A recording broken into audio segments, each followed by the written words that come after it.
how to use the new import from clipboard feature with Batch and Print Pro, Enterprise and Lower Edition.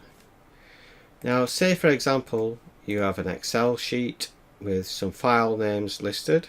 So what you can simply do is left mouse the column to select all, right mouse copy. In Batch and Print Pro for example, you can file menu, import files from clipboard, and there they are straight away in there. So you don't need to save to a text file and import like you used to do. You can now just do it this way. You can also do files without a path as well, and it will automatically detect whether it needs repathing or not. So I'm going to do right mouse copy for all, file menu, import files from clipboard, and there they are straight in there. Now it knows it needs repathing. So I've got this folder here which I know they're located, are the files. So I'm going to put ctest, save and apply. And that's it, it's repath, ready to print.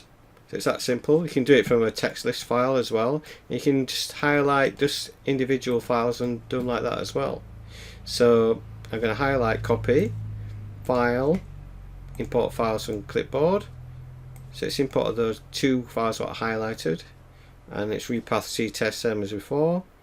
So I'm going to save and apply, and that's it set there. You can do the same in Excel. You can just do individual files or groups of files as well. So you can just do the first 3 files for example.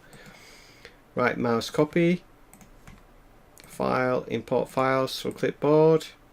Let's put those 3 files in there, save and apply, and then it repass them, ready to print. And it's that simple. Give it a try.